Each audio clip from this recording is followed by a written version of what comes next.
New York City. A Tuesday night in late autumn. The kind of night where the city hums low and certain. 10 million lives running in parallel, none of them aware of what is about to happen in one particular room. High above Midtown, through floor-to-ceiling glass, a man sits alone at a desk, pen in hand, a contract in front of him. $900 million on the signature line. He doesn't sign yet, he just looks at it. 48 hours later, a different room. Marble floors, chandelier light. 200 people in tuxedos and gowns, laughing at things that aren't funny, celebrating a deal they didn't build. A woman reaches across, takes something from a man's hand, tears it in half. The sound cuts through the music.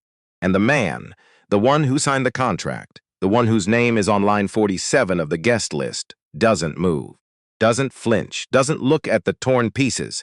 He reaches into his pocket and makes a phone call. She tore his credentials in half, in front of 200 people. And Darnell Ashby didn't move, but that came later. That came after the marble floors, and the chandeliers, and the champagne tower, and the specific kind of laughter that only exists in rooms where everyone is performing for everyone else. That came after 16 months of work and one phone call, and a decision that would take 2 days to fully understand. It started where most things started for Darnell Ashby, at his desk, alone, after everyone else had gone home. The office was quiet at 10 o'clock on a Tuesday night.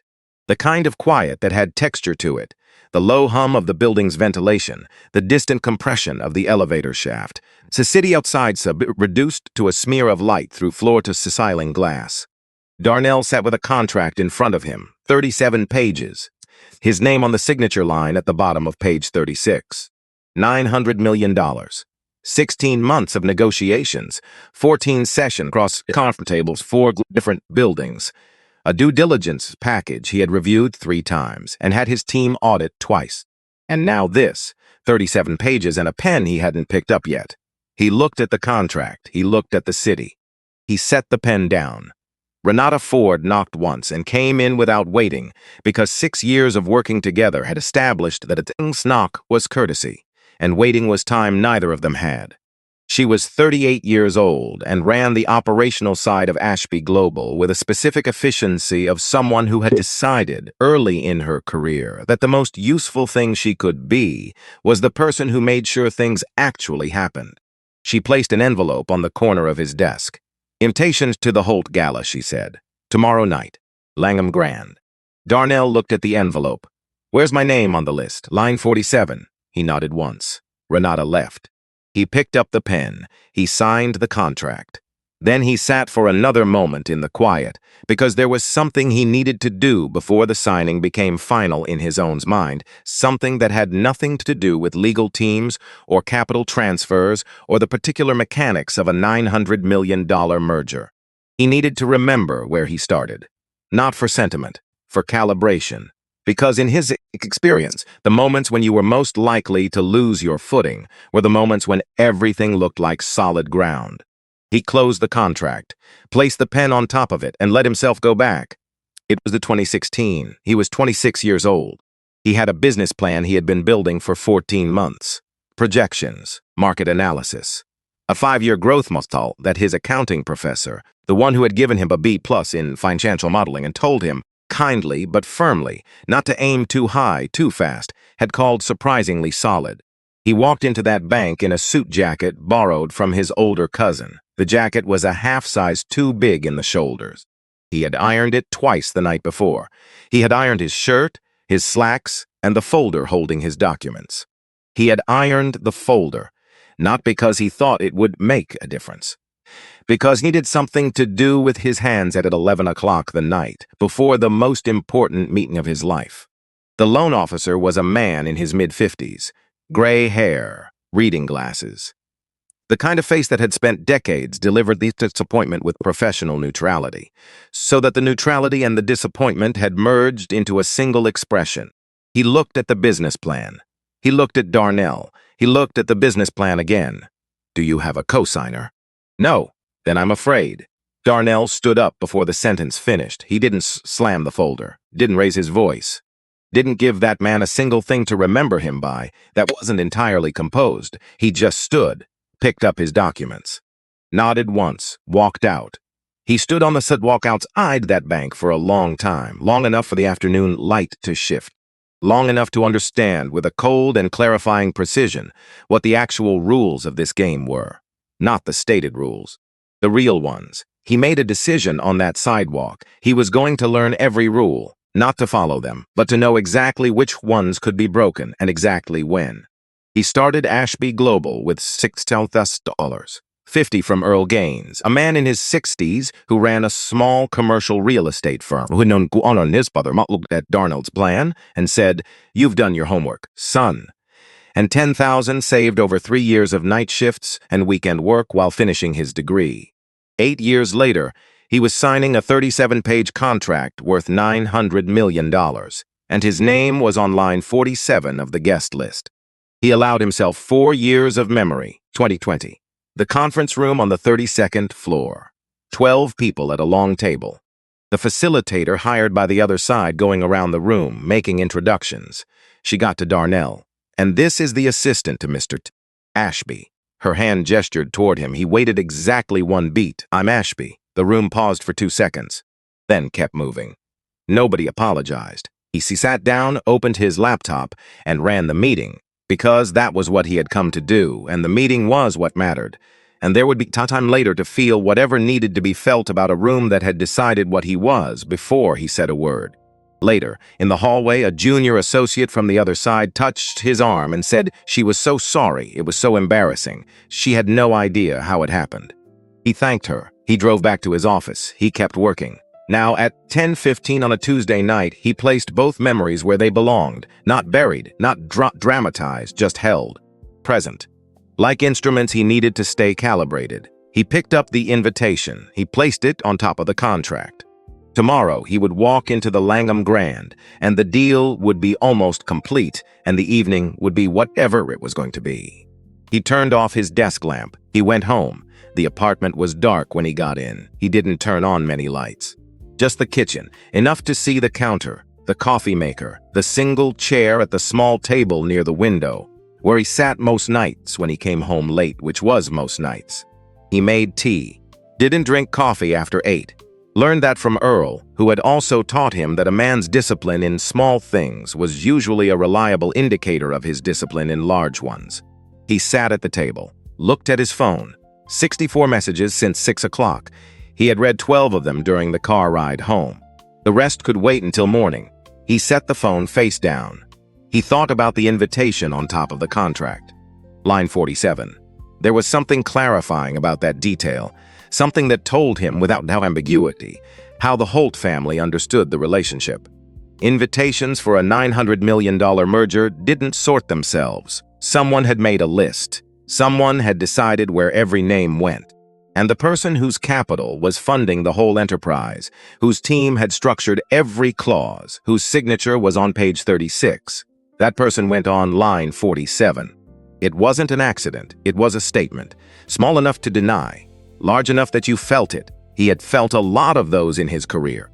He drank his tea. He thought about what tomorrow night would require of him. Not the professional parts. Those were settled, but the other parts. The parts that didn't go into legal documents. Then he did something he had been doing for years, every night before a situation that might require him to hold a particular kind of still. He prepared, not the strategy. The strategy was already built. Renata had the contingency plans ready. The capital transfer documents were structured. If the evening went sideways, and Darnell had enough history in rooms like this to know that sideways was always possible, the mechanism was already in place. What he prepared was himself. He sat with what he knew about rooms where people had already decided what you were. He sat with what it cost to walk into those rooms and not let the cost show. He sat with the specific discipline of standing completely still when everything a situation was designed to make you move. He had practiced that stillness for 16 years. He was going to need it tomorrow. He finished his tea, washed the cup, set it on the rack. He went to bed. He slept. The Langham Grand was not the kind of building that asked you to assess it. It assessed you. Marble floors that reflected the light back up at you. Ceilings so tall they created their own weather, a particular cold formality at the top that didn't quite reach the ground. Chandeliers that weren't there to illuminate anything. They were there to remind you, at regular intervals as you moved through the space, exactly what kind of room this was and exactly what was expected of the people inside it. Darnell walked in at 8 o'clock. Not early, not late. 8 o'clock, he wore an ivory dress shirt, no tie, no nameplate, no badge announcing his title or his company or the number currently associated with his signature. He kept champagne flute, half full, the way you hold a glass when you want to look like you've been in the room long enough to already have a drink, and he stood near the entrance for 40 seconds, just watching. The room operated on a specific logic. Clusters of people in tuxedos and gowns, arranged around invisible hierarchies that everyone understood and nobody acknowledged. Caterers in black and white, moving through the spaces between clusters, with the practice of people who had learned to be present without being seen.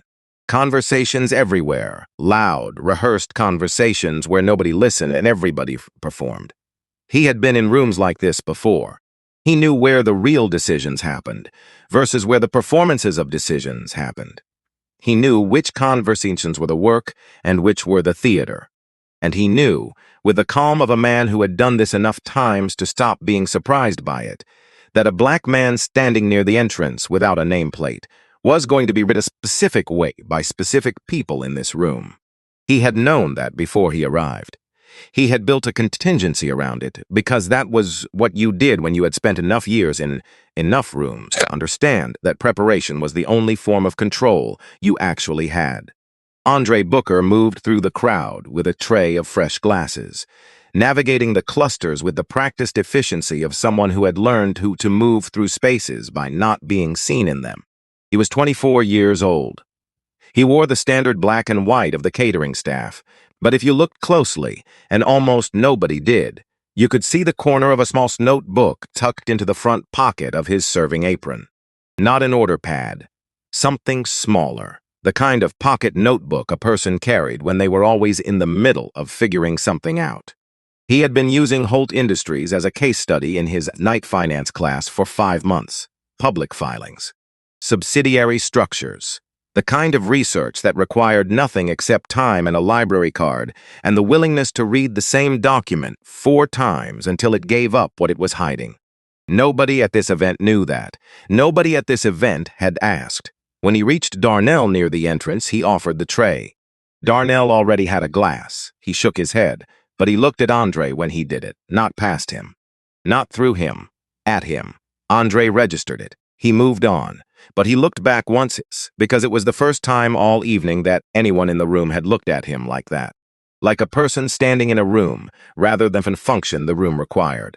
Cal Reeves stood near the far wall, with a notebook open and a pen in his hand. He was 29 years old. He had been assigned to write a profile of Holt Industries for a business magazine that ran 4 of these a year. Glossy, favorable, full-page photographs and quotes about legacy and vision. He had been at the gala 40 minutes and had filled a page and a half. He was in the midst of a sentence about the chandeliers when he looked up and noticed Darnell.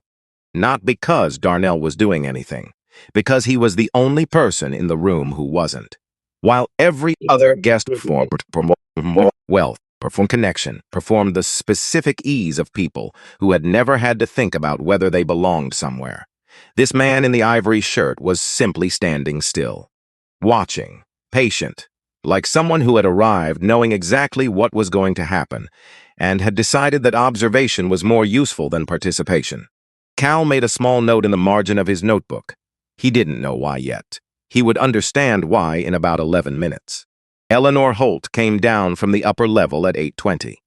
She moved the way certain women move when they have spent decades understanding that rooms rearrange themselves around expectation.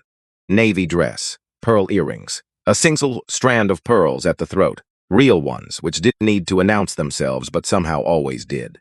She was 67 years old, and she wore her certainty the way she wore those pearls, like something she had owned so long she no longer thought about it.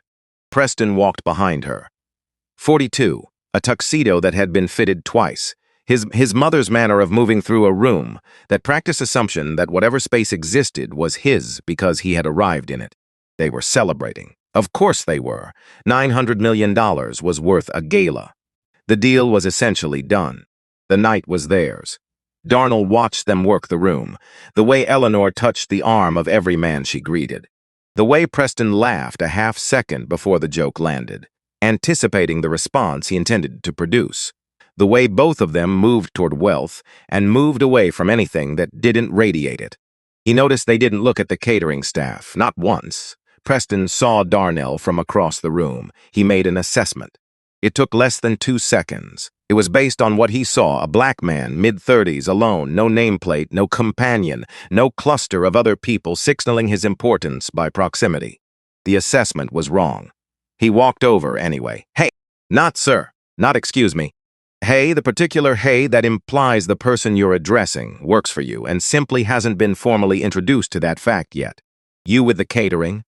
Darnell turned. He looked at Preston, not quickly, not with surprise. The way you look at something you have already understood and simply needed to confirm. No. Preston blinked. The word had not arrived in the expected shape. Then what are you doing just standing here? Same thing you are. A pause, measured, waiting to see what this evening is worth. Preston laughed. The short, managing laugh of a man who doesn't know what to do with an answer that doesn't fit the available categories. He looked around briefly, the unconscious gesture of someone seeking a witness to the strangeness of being answered that way. Eleanor arrived at his shoulder. She looked at Darnell. Her assessment traveled from his shoes to his face and back in less than a second, arrived at a conclusion that felt to her entirely settled. This section is reserved for our investors, sweetheart. Warm. That was the unsettling part. Warm the way a room gets warm when the heat has been on too long and all the windows are sealed. I know, Darnell said, the faint shadow of something that wasn't quite a smile. I helped build it. Eleanor didn't understand. Which she didn't worry. She had never needed to understand something to handle it. She reached out, took the event pass from his lapel. The motion was casual, practiced. The specific gesture of someone removing an object from a place where it doesn't belong, performed so many times it had become automatic. She tore it in half, clean, sharp. The sound cut through the music. Not everyone heard it, but the people closest did. A woman in green turned. A man nearby looked up from his drink. Andre, 3 tables away, went completely still. He did not set down his tray yet, but he stopped moving. Because the sound registered the same way it would register for anyone who had spent 5 months reading documents about a company and had been quietly watching its principals all evening. He understood what he had just heard. Cal Reeves looked up from his notebook and slowly, without announcing it, without making it a performance, he raised his phone. Darnell did not look at the torn pieces in Eleanor's hand. He looked at Eleanor Holt. He held her gaze for 3 full seconds. Completely still. Like a man giving someone a very specific and generous amount of time to understand what they had just done. Then he reached into his pocket, took out his phone. Renata, his voice was low. It carried anyway. Stand by. Preston laughed, louder now, performing for the people who had started to pay attention. What is this? A rehearsal? Everything I do is rehearsed, Darnell said. He was not looking at Preston. That's why it works.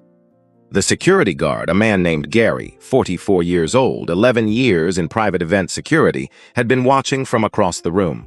Eleanor turned to him now. Gary, please remove this gentleman. Gary walked over, stopped 3 feet from Darnell, looked at him. Darnell looked back with the quality of stillness that was not passivity, not absence, presence, held. Sir, I'll need to verify your credentials. They were in my hand, Darnell said, until that woman took them and destroyed them. In front of your cameras. In front of everyone standing in this section. Gary's eyes moved to Eleanor, to the torn pass in her hand. He did not move forward. Andre Booker set his tray down on a side table, deliberately, with intention.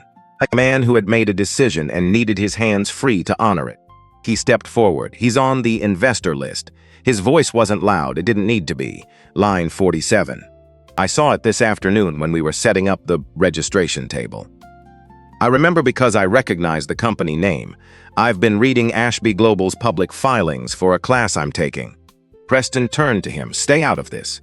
Andre looked at Gary. Only Gary. Line 47, he said again. Something shifted in the room. Small, almost invisible, but real. Stopped. Darnell brought the phone back to his ear. Renata, redirect the capital to Value Group. Don't wait for the signature. The words landed in the room the way heavy objects land, not with a crash, but with a weight that changes the surface they touch.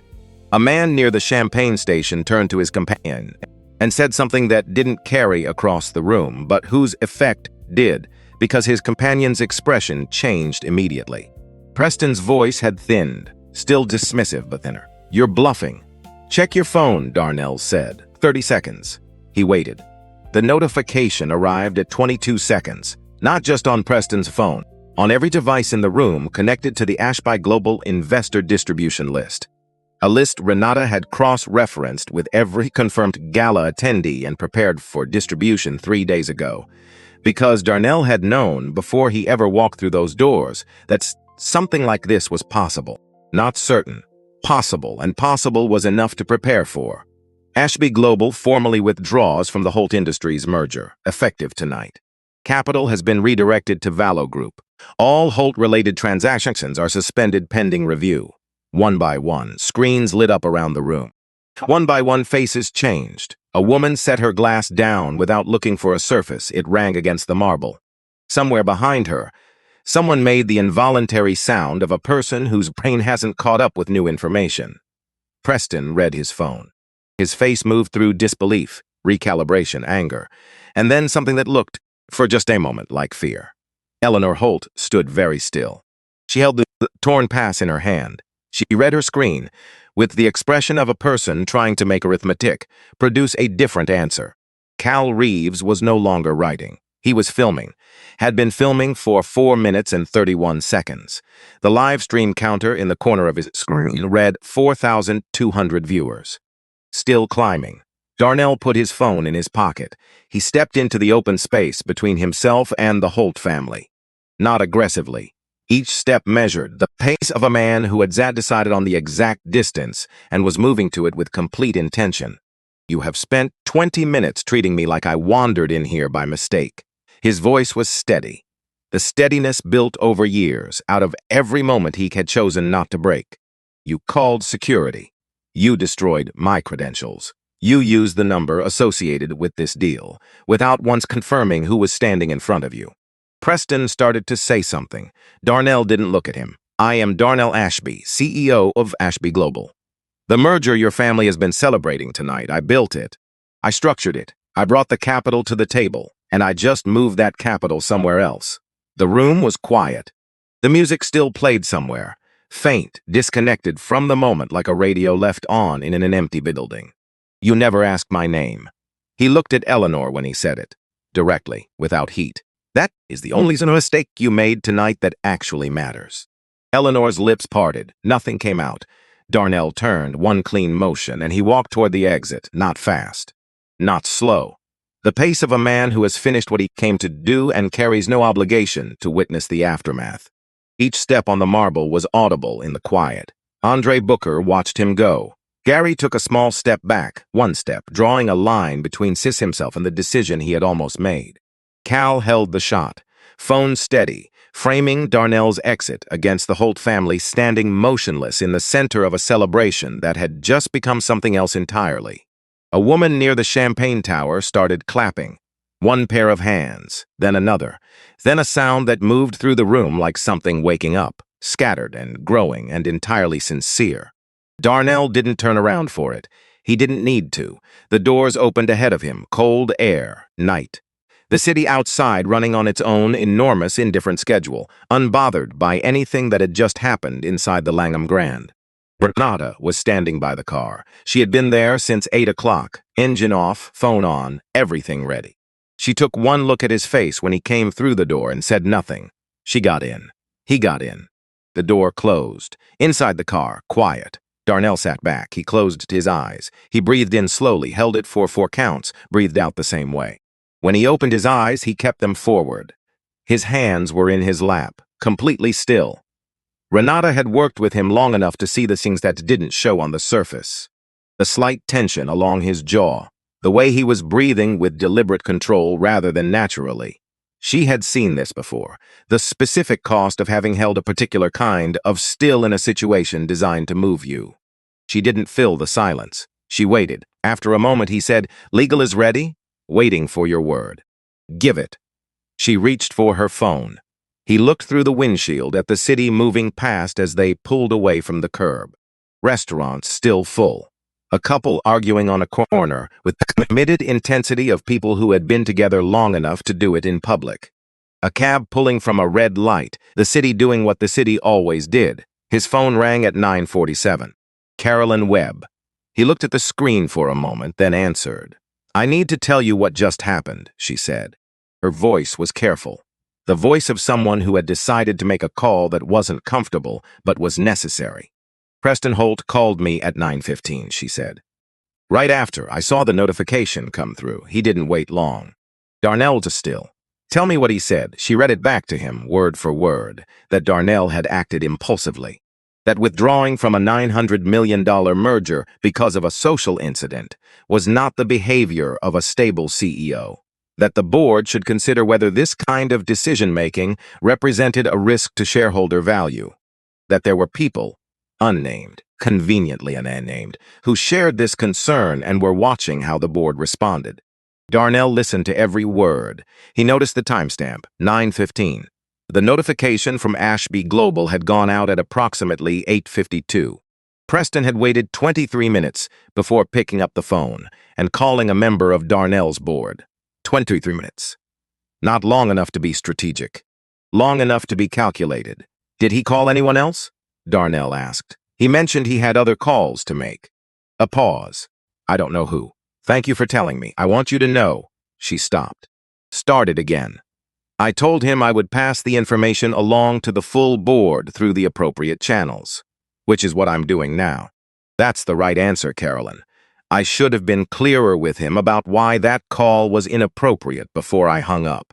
"You called me," Darnell said. "That's what mattered tonight." A long breath. "Yes," she said quietly. "I suppose it was." They hung up. He put the phone on the seat beside him. He thought about the 23 minutes, about the specific coldness of a man who had watched a capital transfer notification come through on his phone, watched his family's $900 million deal dissolve in a push alert, and spent 23 minutes deciding who on Darnell's board to call first. Not processing, not reacting, calculating.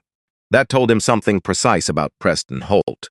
Something that confirmed with specificity of evidence rather than instinct exactly the calculation he had made when he walked out of that ballroom. His phone rang again. 9:51 unknown number, he answered. "Mr. Ashby." The voice was older, unhurried, the voice of a man who had nothing left to prove to time and had stopped trying. Darnell sat up slightly. "Earl, my daughter showed me the live stream." A pause. "I don't fully understand what a live stream is, but I understood what I saw." Darnell didn't say anything. "You did right," Earl said. "I think so. You know so. There's a difference between those two things and you're old enough to know it." A beat. "Get some sleep." The call ended. 4 sentences. Darnell put the phone on the seat. He thought about Earl Gaines, 71 years old, the man who had handed him $50,000 in 2015 when no bank would and no investor had returned his calls.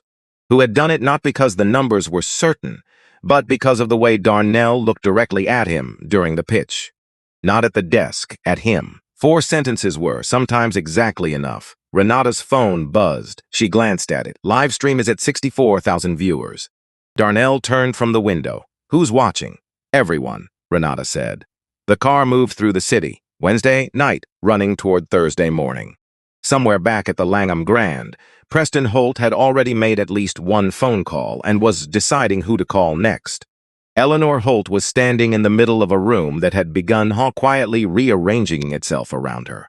And Darnell Ashby was riding through New York with 64,000 people watching a video of a man who had stood in a ballroom and refused to be made invisible. He said to Renata, "Tell legal I want everything filed before they open for business tomorrow morning. Already drafted and ready to send." "Good." He looked forward. The city kept moving. So did he. He got home at 10:47. He didn't go straight to bed. He changed out of the ivory shirt, made tea, and sat at the kitchen table with his phone face down beside him and a yellow legal pad in front of him. He wrote for 40 minutes. Not notes exactly, more like a map of everything that had moved since 8 o'clock. The sequence of events. The contingency that had been activated. The things Renata still needed to confirm from legal. The things that would need to happen tomorrow, regardless of how Holt responded tonight. He wrote until the shape of the next few days was clear enough in his own mind that he could put the pen down.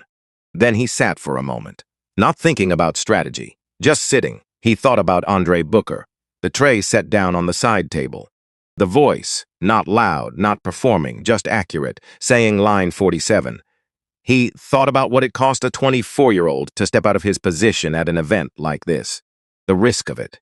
The complete absence of any personal advantage in it. Just a person deciding in the moment arrived, that saying the true thing was worth more than the safety of saying nothing. He thought about Cal Reeves in the corner with his notebook. The instinct that made him look up and start filming before he knew why. He thought about Gary, the security guard, the pause, the step back, the small, significant choice of a man who looked at a situation and decided he didn't want to be on the wrong side of it. None of these people owed him anything. All of them had done something anyway. He thought about that for a while. Then he rinsed his cup, turned off the kitchen light, and went to bed. He set his alarm for 5:15. He slept. He was at his desk by 5:45, not because the alarm failed, because at 5:13 he was already awake, lying in the dark with the full architecture of the next several hours arranged in his mind with the clarity that sometimes arrives before dawn, when the noise of the day hasn't started yet, and the brain works cleanly on what it knows. He dressed, made coffee, drove in. The office at 5:45 had a different quality than it did at any other hour. Not quieter exactly. The city outside was already running, but more honest, somehow. The overhead lights hadn't been programmed to their daytime brightness yet. The temperature was a degree cooler than it would be by 9. The desks of people who worked for him sat empty and waiting, and there was something in that. In the rows of Cherzer's monitors and half-finished notebooks belonging to the people who had built this company alongside him, that grounded him in a way the ballroom never could have. This was the room he had built. Not the one at the Langham Grand, this one. He sat at his desk and read through the legal filing Renata's team had sent at 11:58 the previous night. Every clause, every timestamp, he read it twice. Then he opened the original merger agreement and cross-referenced the non-interference clause. The clause was precise. Both parties had agreed in writing to refrain from direct contact with the internal governing bodies of the other company during the negotiation period. No lobbying, no back-channeling, no attempts to influence internal decision-making through third parties. Preston Holt had called Carolyn Webb at 9:15 the previous evening, within minutes of the capital transfer notification going out. Darnell knew this because Carolyn had called him from the car at 9:47 and read Preston's words back verbatim. That call was a violation of the non-interference clause. Clear, documented, time-stamped. He didn't know yet whether Preston had called anyone else on the board. Carolyn had said he mentioned other calls to make. That meant there was potentially a second board member who had received the same message and had not called Darnell to tell him. He sat with that. Not with anger, with precision, because the distinction between a board member who called immediately and a board member who stayed silent was not a minor distinction. It was information. And information, in Darnell's experience, was always worth having clearly, even when what it told you was something you would have preferred not to know. At 5:58, Renata arrived. She came in with her coat still on and 2 coffees, one for herself, one placed on his desk without asking because she had already assessed the situation from the hallway. Holt's legal team filed a notice, she said. 41 minutes ago. Breach of contract. $85 million in damages. He wrapped both hands around the coffee, the concrete simple warmth of it. They drafted it before the gala ended, he said. Yes, they came prepared, so did we. She sat down across from him. Gregory called at 5:30. He'd already reviewed their filing. He says the non-interference violation is clean. Timestamped call, board member testimony, clause language with no interpretive flexibility. Can we counter? He says yes. He also says it escalates things significantly, and they will come back harder once we file. They're already coming hard. Yes, then file it. She nodded, picked up her coffee. There's one more thing, she said. He waited. The board member Preston called last night. Aside from Carolyn, he hasn't reached out. Darnell was quiet. Leave it, he said. Don't reach out. Don't ask. People show you what they're made of when a situation gets complicated. I'd rather know now than find out later when it costs more. Renata wrote something in the notebook she always carried. That was one of the things he valued most about working with her. She understood that some decisions were made not in spite of what they cost, but because of what they clarified. The legal team arrived at 8, 4 of them. Sharp, prepared, the kind of lawyers who treated every document like a potential witness, and every meeting like a deposition they were running rather than attending. Gregory was the lead, late 40s. Reading glasses, he kept pushing up his forehead, the specific energy of someone who had been awake since Renata called him at 5:30, spent intervening hours building the case so thoroughly that he now just needed to present it. Darnell laid it out, the non-interference clause, the timestamps on Preston's calls, Carolyn's account. The 37-minute gap between the clause violation and the legal notice Holt filed, which told its own story about how long that notice had actually been sitting ready to send. Gregory looked at the documents for a moment, then looked up over his glasses. The violation is clear. The documentation is strong. We file a counterclaim today. I want one specific thing in it, Darnell said. Not vague language about clause adherence. I want it named, what was done, by whom, to which board members, at what time, specific. Gregory wrote it down. That's usually the hardest term for the other side to agree to in a settlement. Then we start there, Darnell said, and see where they come. Gregory nodded. We'll file by noon. The team packed up and left. Renata stayed.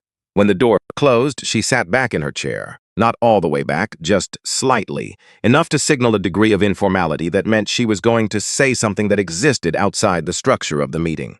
Carolyn is the only one who called, she said. I know, the other board member. I know, Darnell said again. She didn't push it, but she wrote something in the notebook. He noticed, as he sometimes did with Renata, that the things she wrote in that notebook were often more important than the things she said out loud. The notebook was where she put what she observed rather than what was useful to say immediately. He had never asked to read it. He had simply learned, over 6 years, to pay attention to when she reached for it. She reached for it now. He filed that away. Preston Holt had not slept. This was visible to everyone in the Holt Industries conference room by 8:15. He arrived without a tie, without the prepared certainty that was, for Preston, as much a part of his professional presentation as the tailored suits and the firm handshakes. He arrived with the specific look of a man who had spent the night making decisions that felt like control and had woken up, or, rather, had reached morning without sleeping, to find that control was not what he had made. He was on his 3rd call. The first had been with the PR firm. They gave him the numbers. The live stream was at 340,000 views. The clip of Eleanor tearing the pass had been extracted from the full video, captioned by 17 different accounts, and was spreading independently of the original. Opinion pieces were going up. Platforms with significant audiences were posting. The word being used most frequently was not a word Preston wanted to think about before 9 in the morning. The second call had been with his attorney, who had also given him news he didn't want. Specifically, Ashby Global had filed a counterclaim at 11:58. The counterclaim cited the board calls with specificity, names, timestamps, the exact language of the non-interference clause. It was clean. It was documented. It would hold. Preston had said, "How did they get that so fast?" His attorney had said, "They had it ready before your mother tore the pass." The third call was with Baxter, a crisis communications consultant who charged $8,000 a day and delivered difficult assessments in the calm, measured tone of a man who had long ago decided that clarity was more useful than comfort. "The statement needs to go out before noon," Baxter said. "Before noon, we're leading. After noon, we're responding." What does the statement say? It addresses the business decision, the withdrawal. It does not mention the gala, the pass, the security guard, or anything that occurred before the capital transfer notice. People are already saying, I know what people are saying. Deliberate. Mr. Holt, the statement goes out before noon, or we lose the morning. And if we lose the morning, we lose the week. Preston said he'd have it done by 11. He hung up. He looked at his phone, checked the live stream view count. 388,000. He put the phone face down. He looked at the window. He thought about Darnell Ashby standing in that ballroom. Ivory shirt, one champagne flute. The complete, steady, unshakable quality of a man who had arrived knowing exactly what might happen and had prepared for it with the same thoroughness he apparently brought everything else. The not looking back. That was what stayed with Preston. The fact that when Darnell turned and walked out, he did not look back once. Not at the applause, not at Preston, not at the room, as though the room was already behind him before he left it. Preston had been in business for 18 years. He had been in a lot of rooms. He had left a lot of rooms. He had always looked back. He sat at his desk. He started drafting the statement. On the other side of the city, in an apartment that smelled like too much coffee and not enough sleep, Cal Reeves had been awake since 6. He had not been thinking about the gala. He had been on the phone with a source at CSE. He had cultivated carefully over 4 years by being consistently accurate, consistently fair, and consistently willing to keep his source's name out of everything, which was the only currency that actually mattered in that kind of relationship. He had sent a message at 11:30 the previous night. Holt Industries. Any flags worth knowing about? The reply came at 2:14 in the morning. Call me when you're up. Cal called at 6. His source talked for 22 minutes. Cal listened. He stopped wishing twice when what he was hearing was complicated enough that he needed to just listen and let the information land before he tried to organize it.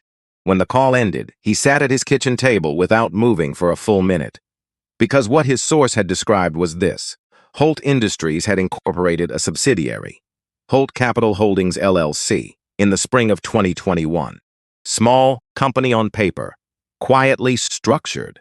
The kind of entity that appeared in due diligence documents as a single line item under the corporate family section, with a name that sounded like nothing and financials that, if you were moving quickly through a large package of materials, you might be assigned to a routine operational vehicle. Holt Capital Holdings LLC carried $200 million in outstanding debt. The merger agreement between Holt Industries and Ashby Global contained a standard asset consolidation clause. The kind that appeared in most deals of this complexity, the kind that was so standard it rarely drew extended scrutiny, which meant that if the merger had been completed, Ashby Global would have inherited that debt, automatically, without a separate negotiation, without a separate consent. As a matter of the deal's own mechanics, which both parties had already signed off on because the clause was standard and the subsidiary had looked like nothing. Cal read the relevant section of the merger agreement. His source had walked him to the correct filing in the public record, and he read it twice, then a third time, because he needed to be entirely certain he was understanding it correctly before he wrote a single word. He was understanding it correctly. He put down the phone, picked up his pen. He wrote the top of a document that began not with a headline but with a question. What do you call a structure that is technically visible but functionally hidden? Then he started building the answer. He wrote for 3 hours. He stopped twice to call 2 attorneys he knew for background confirmation of the consolidation mechanism. Both confirmed it. He restructured his notes into a logical sequence. He cross-referenced every claim against a document he could cite. At 9:30, he called his editor. I need to talk to you about the Holt profile, he said. His editor said, I saw the live stream. It's bigger than the live stream. A pause. How much bigger? $200 million bigger. Another pause. Longer. Come in, the editor said. At 4:05, Renata knocked and came in.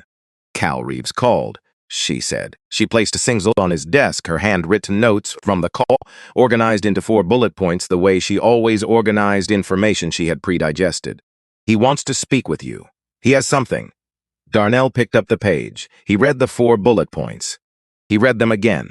The room was very quiet. Holt Capital Holdings plea incorporated spring 2021. $200 million in outstanding debt. Asset consolidation clause. Automatic inheritance upon merger completion. He set the page down with the particular deliberateness of a man, making sure his hands don't move faster than his thinking. When did he find this? He says he's been working since 6 this morning, SEC source. He spent the last 3 hours verifying. Does he have documents? Public filings. His source walked him through the structure. He has 2 attorneys on background confirming the consolidation mechanism. Darnell was quiet for a long moment. He had reviewed Holt's due diligence package 3 times. His team had audited it twice. They had gone through the subsidiary disclosures. They had noted Holt Capital Holdings, LLC. It had appeared as a single line under corporate family. Small, routine-looking, the kind of entry you documented and moved past when the package was large and the timeline was tight. He had not caught it. His team had not caught it, and Holt's team had known that they wouldn't. He thought about the gala, the invitation on line 47, Eleanor's hand reaching for his pass, the word sweetheart in a room full of people. He thought about standing still while all of that happened, not because he was passive, not because he had lacked the capacity to respond, but because he had built enough interior architecture over enough years to know the difference between situations that required force and situations that required stillness. He had walked out because of something that had nothing to do with balance sheets. And in doing so, without knowing, without planning for this specific outcome, he had stepped away from $200 million in inherited debt. He sat with that, not with relief. Relief was too simple for what this was. It was something more complicated, the particular vertiginous feeling of understanding that an instinct you trusted for one reason had also been protecting you from something you couldn't see. He thought about Earl. You did right. He had done right. He just hadn't known yet the full shape of how right. He looked at Renata. Get Cal Reeves on the phone. Cal had 14 minutes. Cal laid out everything, the subsidiary, the debt at the timeline, the consolidation clause, his source, and his verification process. He spoke precisely, without drama, the way a reporter talks when they are confident in what they have and want the subject to be equally confident. When he finished, Darnell was quiet for a moment. What are you planning to do with this? Write it. Properly. Every step verified, every document linked. What? Angle the angle that's true. A pause. A company that structures a deal to transfer $200 million in undisclosed liability to a partner they're supposed to be negotiating with in good faith. That's not the gala story. That's the story the gala happened inside of. Darnell considered that. I'm not going to give you a statement, he said. My legal team is in active proceedings, and I can't speak to specifics while that's running. I'm not asking for a statement. What I will tell you is this. Report what you can verify. Don't report what you can't. Don't move fast at the expense of moving right. That's what I'm doing. Then do it. He hung up. Renata was watching him from the other chair. $200 million, she said. Yes, we would have absorbed it. Yes, a pause. You didn't know. When you walked out, no, she was quiet then, but you knew something was wrong. He looked at the desk, at the counterclaim documents, at the line of yellow legal pads and printed filings that had accumulated since before 6 in the morning. I knew I couldn't sign my name to a partnership with people who behaved the way they behaved, he said. I didn't know why they behaved that way yet, but that kind of contempt, the easy, automatic kind, it doesn't appear in a vacuum. It comes from somewhere. And when something comes from somewhere, it tends to show up in other places too. Renata wrote in her notebook. She looked up. What do you need right now? He thought about it. Get Raymond Vallow on the phone. I want to talk to him before the end of business today. She was already reaching for her phone. At 3:15, Renata knocked again. Darnell was on his second review of the Vallow Group preliminary terms. Raymond had been direct and measured to the phone. The kind of man who asked the right questions because he had been doing this long enough to know which questions those were. They had agreed on a framework. The specifics would come next week. The conversation had lasted 22 minutes and had left Darnell with the particular quiet satisfaction of a professional exchange that went exactly as a professional exchange should. He looked up when Renata knocked. Andre Booker is downstairs, she said. He doesn't have an appointment. He says he has something for you. He won't say what, a slight pause. He also says he only has 20 minutes before his shift starts. Darnell was still for a moment. Send him up. Andre came in wearing the same white swag shirt from the night before, changed into dark slacks for what was presumably a different shift at a different venue. He carried a folder, the inexpensive kind sold in packs at a drugstore, slightly bent at one corner from being carried in a bag. He held it the way people hold things they are not entirely sure they should have brought. He sat down when Darnell gestured to the chair. You didn't have to come here, Darnell said. I know. Pause, the real kind, where both people are actually thinking. Last night, Andre started. Then stopped, then started again, the way people do when the first version of a sentence doesn't survive contact with the air. I've worked a lot of events, seen things happen that I let go, because it wasn't my position to say anything. Or I told myself it wasn't. He looked at his hands for a moment. Last night didn't feel like something I could let go and still go home being the same person I was when I showed up. Darnell looked at him. How old are you? 24. What are you studying?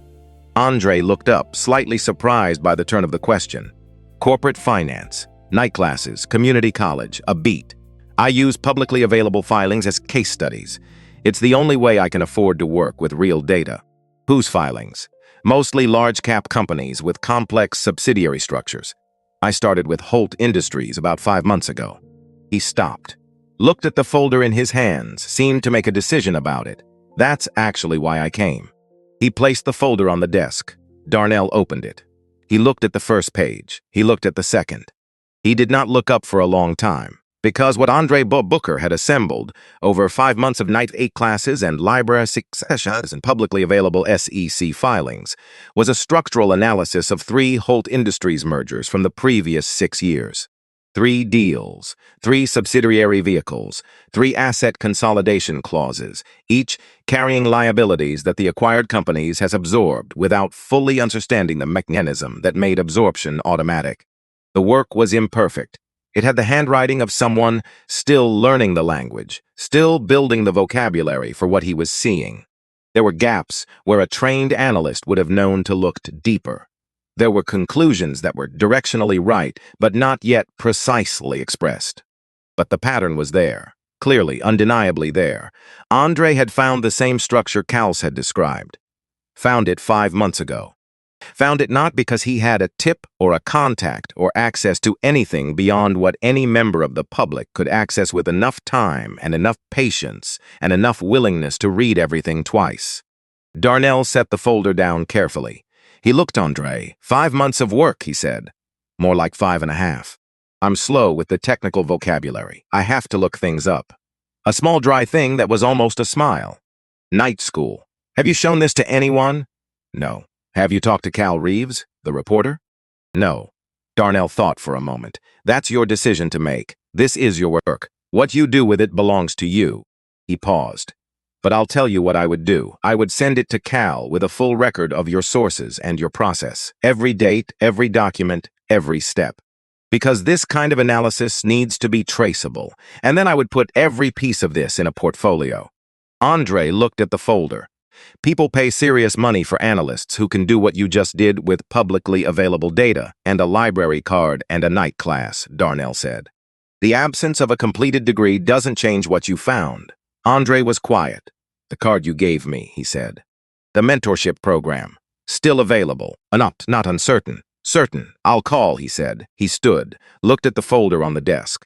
Keep that one. I have the originals. He checked his watch. 15 minutes. I need to go. Go, Darnell said. He went. Darnell set the folder. He thought about what it meant, not just the content, but the existence of it. A 24-year-old carrying a tray through a ballroom where nobody looked at him. Using this invisibility of that position to observe. Using his own time and his own resources to build something with the data that was technically available to everyone and practically used by almost no one. He thought about the sidewalk outside the bank in 2016. He thought about what it felt like to be on the outside of a room and have to learn its architecture from a distance. And he thought, sometimes the distance gives you the clearest view. He picked up his phone. He called Earl. 2 rings. The reporter's piece is coming out tomorrow, Earl said before Darnell spoke. Your daughter again? She reads fast. A pause. There's something else. You sound like a man who found something out today.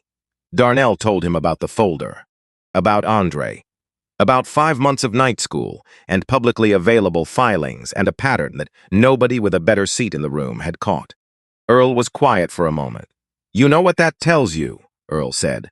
Tell me anyway. It tells you that proximity to power doesn't give you the clearest view of it.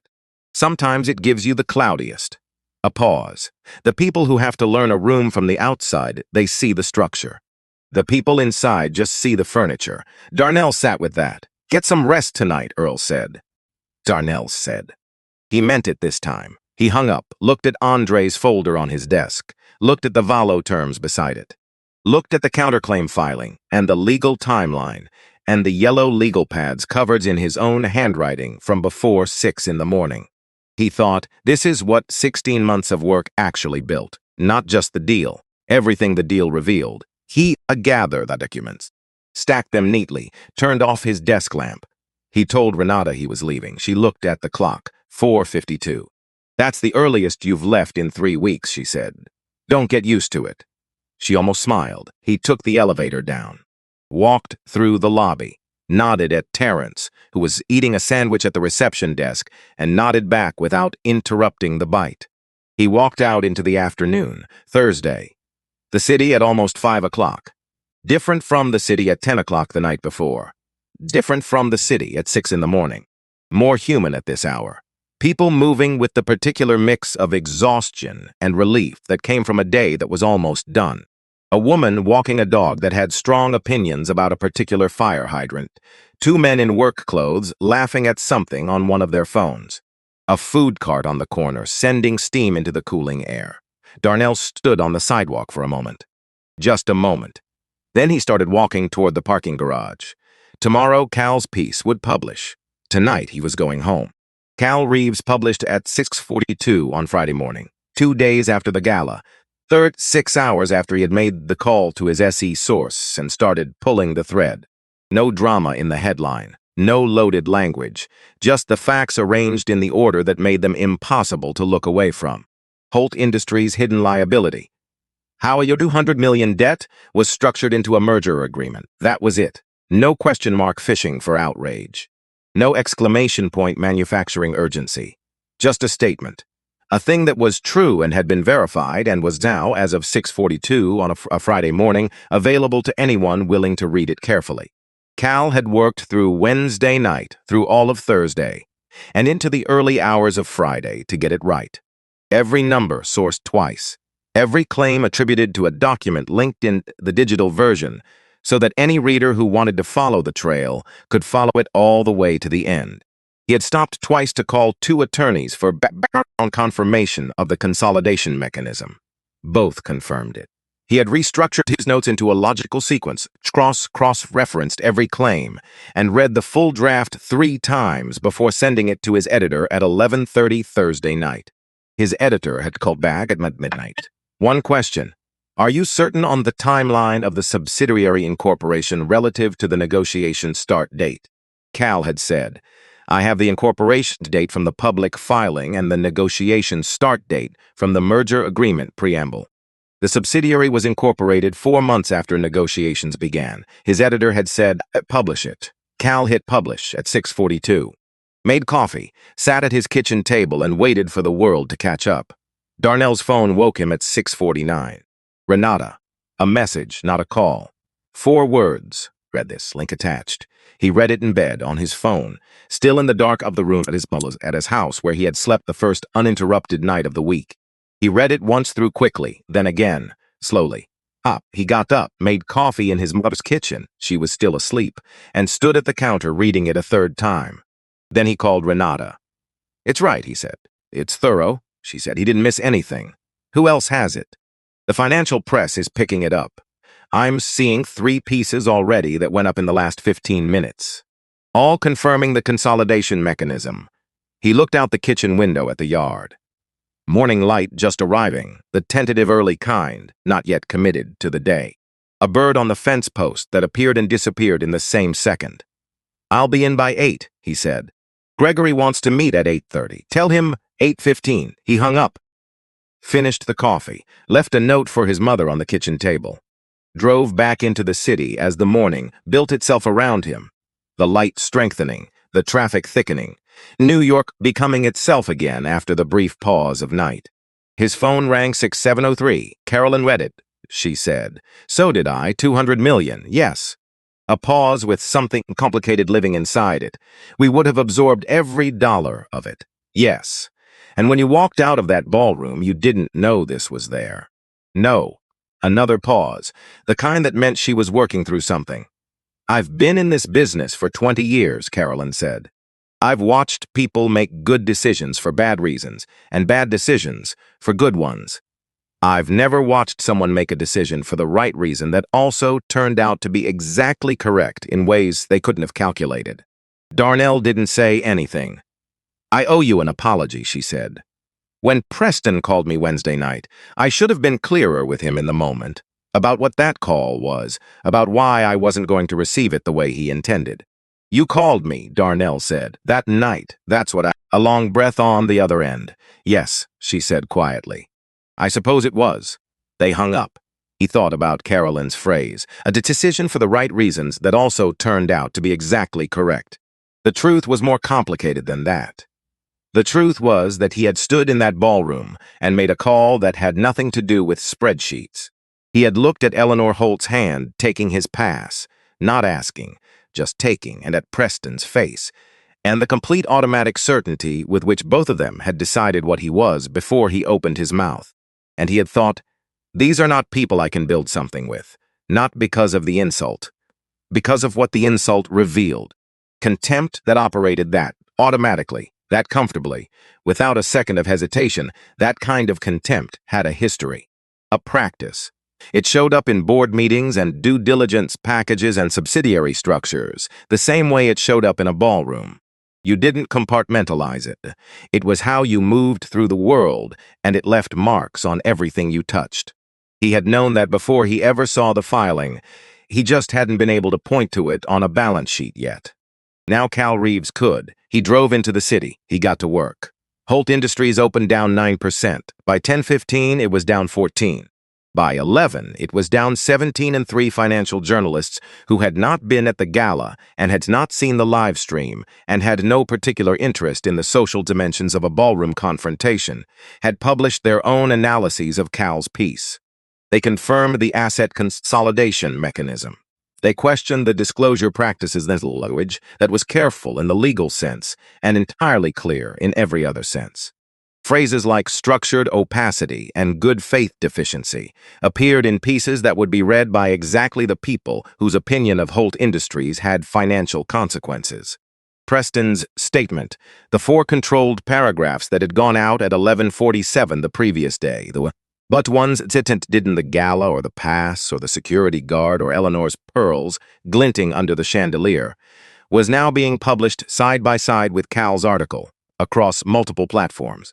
The juxtaposition was not something Baxter could have managed his way around. The statement talked about marketplace decisions and mutual respect for both parties' positions.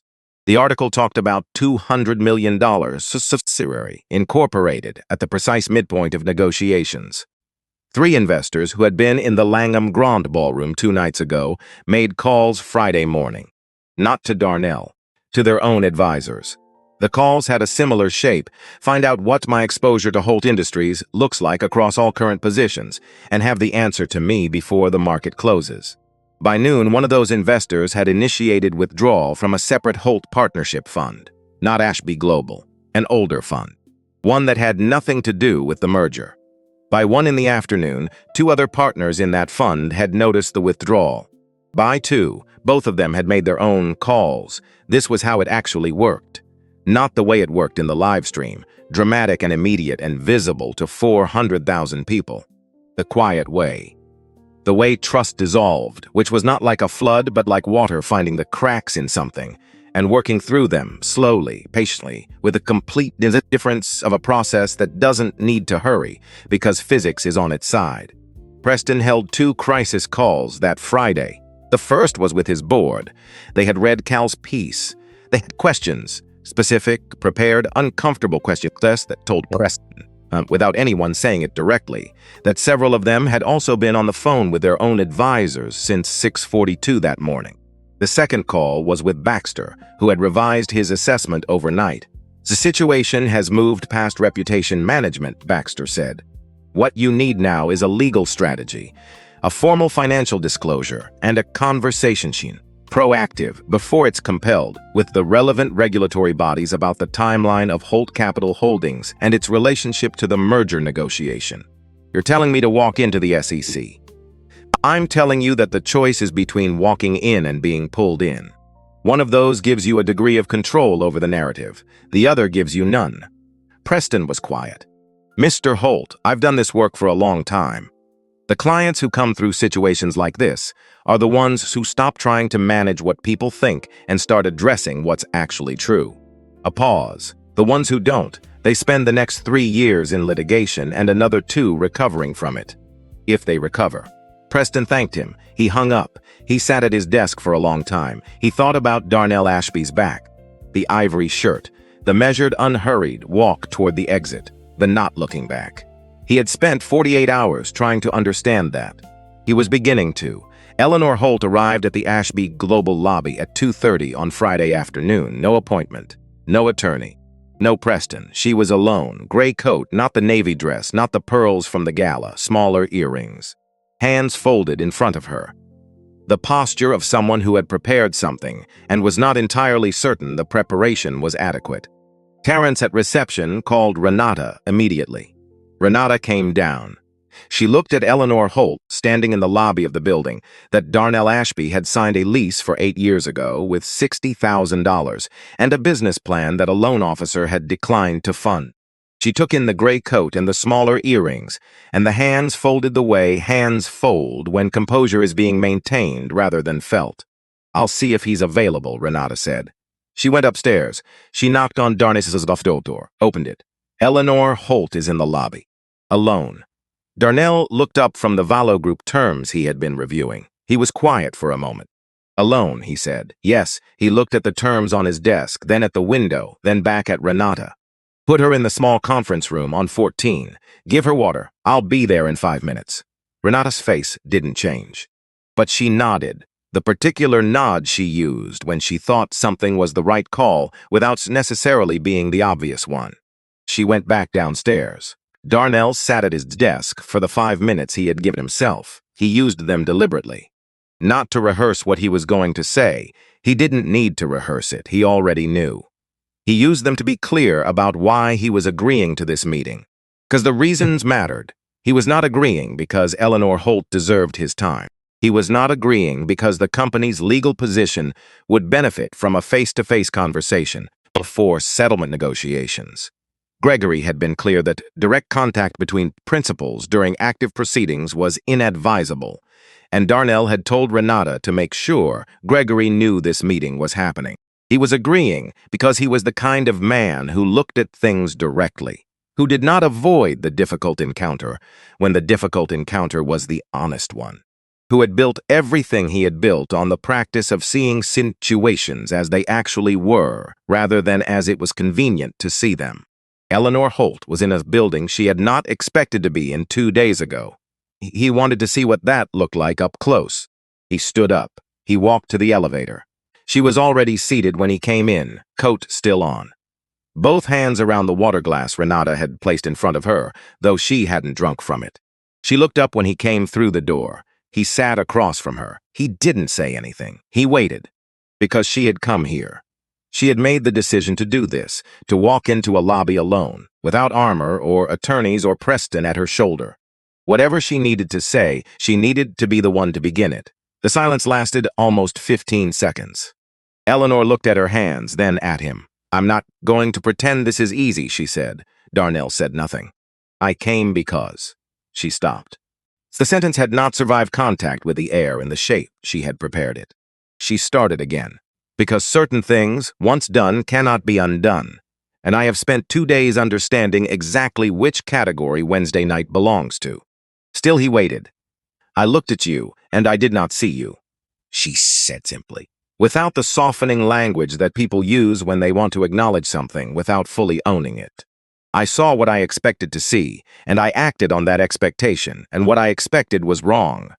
Her jaw tightened, not with anger, with the particular tension of someone pressing through something that resists being said. "I was wrong, not about the business, about you as a person. I need you to know that I know that." The room was quiet. Darnell looked at her for a long moment. He thought about the ballroom, the sound the pass made when she tore it. The word sweetheart in a room full of people who heard it and kept doing what they were doing. He thought about what it had cost to stand still through all of that. The specific, real accumulating cost of it. The cost that didn't show up in legal filings or live stream view counts, or the financial analysis of a 24-year-old in a night class. He thought about what it would mean to receive this. Not the apology. He wasn't entirely sure that's what this was. There was genuine remorse in it. He could see that, and he wasn't going to dismiss it as performance, because it wasn't entirely performance. But there was also the shape of a woman who had watched her company lose 17% in a single trading session, who had read Cal Reeves' article and understood what it meant, who had calculated, with the precision of some who had managed significant wealth for a long time, that certain relationships had value that no longer existed if she did not at minimum attempt this. Both things were true. They usually were. He said, "Thank you, Encom." She said it plainly, meaning it and nothing more than it. What happened Wednesday night was wrong. You know that. I know that. Anyone who's watched the clip knows that. His voice was level. Not cold, level. The way you see a surface level when you're carrying something on it that cannot be spilled. What I won't do is pretend that you coming here erases it. Or that the fact that your company is struggling makes the conversation we're having now equivalent to the one we should have had before any of this began. Eleanor nodded, once, and I want to be clear about something else. He held her gaze directly, not with hostility. With the complete, unperforming honesty that had always been his most reliable instrument. I didn't leave that ballroom because I was hurt. I left because I understood very clearly that I was looking at the way your family actually operates. Not the version that appears in presentations and press releases. The version that comes out when you think the person in front of you doesn't matter. He paused. That version doesn't stay in ballrooms. It shows up in board meetings and deal structures and the small decisions that nobody documents. And I was not going to build something with it. The silence that followed was the longest of the meeting. Then Eleanor said very quietly, "I believe you." And the strange thing, the genuinely strange thing, was that he believed she believed him. It didn't change what had happened. It wasn't supposed to. But it was a real thing said by a real person who had traveled across the city alone on a Friday afternoon to say it, and he was not going to dishonor the reality of it by pretending it was nothing. He stood up. "I hope your company finds a way through this," he said. And he meant it, not because he owed it to her, but because he was not the kind of man who wanted people to fail, even people who had failed him. Wanting her company to fail would have required him to carry something in his chest that he had no interest in carrying. He held the door open. Eleanor stood, buttoned her coat, walked to the door. She stopped in the frame. She didn't turn around. "I looked you up," she said, "after Wednesday. The profile in the journal from 2 years ago. The features in the spring issue." A pause. "I should have known who you were before I walked across that room." He let that sit. She walked out. He stood in the doorway of the conference room and looked at the empty hallway for a moment. Then he went back to his office, back to the Valo terms, back to the work. Because that was what you did after a moment like that. Not because the moment didn't matter. Because the work was also real, and the work was also his, and honoring what had happened meant continuing to build the thing that made it mean something. Gregory called at 4:07. "The court accepted our counterclaim," he said. "Their response was procedurally weak. We expected that. Their legal team is good, but they're working with bad material." A timeline? If they don't settle, 6 to 8 months before a hearing. But my read is they settle. Their board is under pressure from multiple directions right now, and a public proceeding is the last thing they want. A hearing means discovery. Discovery means everything we've been talking about in this office goes into the public record with court documentation attached. What does a reasonable settlement look like? Full recovery of legal costs, a payment for operational disruption, and the specific written acknowledgement of the non-interference violation, the one you asked me to lead with. They'll push back on the acknowledgement. Hard, Gregory agreed. It's the piece that can't be spun. Everything else can be characterized as a mutual business disagreement. The acknowledgement is an admission. Start there, Darnell said. Don't move off it in the first 2 rounds. Let them come to us. Understood. Gregory hung up. Darnell looked at the Valo Group folder. Raymond Vallow had been direct and patient and genuinely curious during their Thursday phone call, asking the right questions, the kind that came from actually wanting to understand rather than looking for edges to exploit. They had agreed on a framework. Today, Darnell had 2 additional terms he wanted in the agreement before the formal drafting began. He picked up the phone. Raymond answered on the second ring. 2 more terms, Darnell said. Before your team starts drafting, tell me, full audit rights. Not just for consolidated financials, for the complete subsidiary structure of any Vallow entity that becomes part of a joint operation with Ashby Global. I want the right to review debt structure, liability exposure, and compliance history before we close and annually after. A pause. Genuine thinking, not managing. That's not standard, Ray said. No, it's also not unreasonable. No. Another pause. The second term, a good faith clause with teeth. Not boilerplate language about mutual respect, specific definitions of what constitutes a breach, a specific remedy structure, and a specific timeline for remedy before either party can pursue external action. Raymond was quiet for a moment. You're building a deal that's harder to sign and harder to break, he said. I'm building a deal that means what it says. A beat of silence. I've been doing this for 30 years, Raymond said. The deals that mean what they say are the ones that last. He paused. We'll put both terms in. And I'll tell you something I don't say in every negotiation. If any part of our structure can't hold up under the kind of review you're asking for, I'd want to know that before we sign anyway. Darnell let that sit for a moment. Monday, he said. We'll go through the draft together. Monday, Raymond agreed. He hung up. Renata appeared in the doorway with her coat on. It was 4:58. Legal costs filed, she said. Counterclaim confirmed. Vallow draft initiated. Andre Booker called to say he sent his folder to Cal Reeves this afternoon with a full record of his sources and process. Darnell looked at her. Cal called you? He asked. Cal called me to confirm the folder arrived and to ask if you had anything to say about it. What did you tell him? That the work spoke for itself and you had no comment on work that wasn't yours. A pause. He said that was the right answer. Darnell almost smiled. Go home, Renata. I was going to say the same thing to you. I'm leaving in 10 minutes. She gave him the look she reserved for statements she believed to be aspirational rather than factual. I'm leaving in 10 minutes, he said again. She left. He sat for a moment in the office that had gone quiet around him. The building settling into its late afternoon rhythms, the light outside shifting from the hard clarity of a workday into something softer and less certain.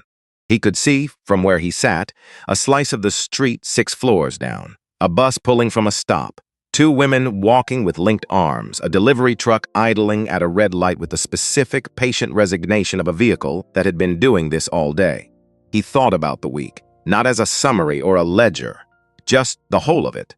Wednesday evening and the ivory shirt and the sound of tearing paper, the car ride home, and Earl's 4 sentences, the office before 6 on Thursday morning and the coffee that was too hot, and Renata's 4 bullet points, and the specific cold clarity of understanding what $200 million in a standard-looking clause actually meant. Gregory and the counterclaim, Cal and the article, Andre and the folder that had been 5 months in the building and arrived at exactly the right moment. He thought about all the people who had chosen, at the right moment, to hold, not for him specifically, for something larger than him, for the version of events where the true thing was said and the right thing was done, and the person standing in the wrong spot with a torn pass and a phone and a 16-month investment of time and capital was not erased by the people had decided, without looking carefully, that he was nothing. He turned off his desk lamp. He gathered the Vallow terms, stacked them neatly with the other documents he would need on Monday. He took the elevator down. He nodded at Terrence, who was finishing the last of a sandwich, and nodded back with the comfortable familiarity of 2 people who shared a lobby enough times to have a relationship without ever having had a proper conversation about it. He walked out into the evening.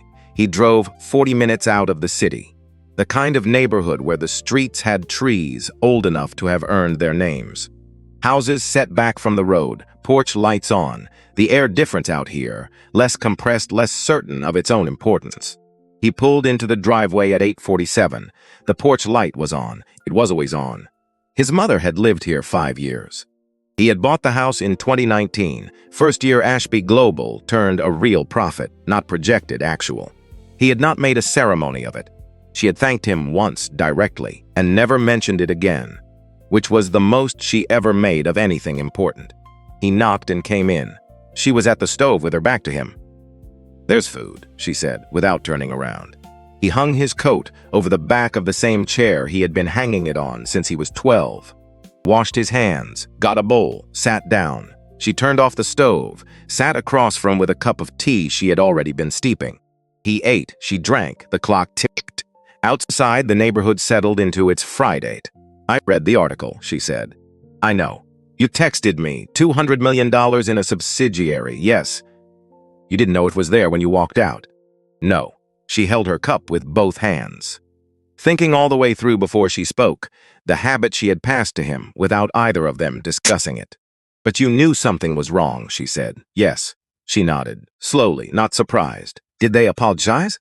"Eleanor Holt came to the office today. Alone. She said she was wrong about me as a person." His mother looked at him over her tea. "Did you need it?" He thought about the conference room, the gray coat, Eleanor's hands around the water glass. The words that cost her something without quite reaching the shape of a real apology. "No," he said, "just that." She set down her cup. "Then you're all right. Not a question." They washed the dishes together after, side by side at the sink, the way they had since he was tall enough to reach the faucet. When the last dish was on the rack, she dried her hands and said, "Stay tonight. Your room is made up." He looked at the window, the porch light casting its circle on the driveway. "Okay," he said. She turned off the kitchen light and went down the hall. He stood alone in the dark for a moment. He thought about what he had built, not the company, not the deal or the counter-claim or the Valo terms. The whole of it, every person who had chosen across this week and across the years before it to hold. Earl and his $50,000, Carolyn and the phone call at 9:47, Andre and the tray set down on the side table, Renata and her notebook, Cal and 36 hours of doing it right. His mother and a porch light that was always on. You didn't build alone. You built out of every person who showed up and stayed. He went to his room, sat on the edge of the bed in the dark for a moment, not thinking, not planning, just sitting. Then he lay down. Outside, the porch light held its ground against the dark. He closed his eyes. He slept.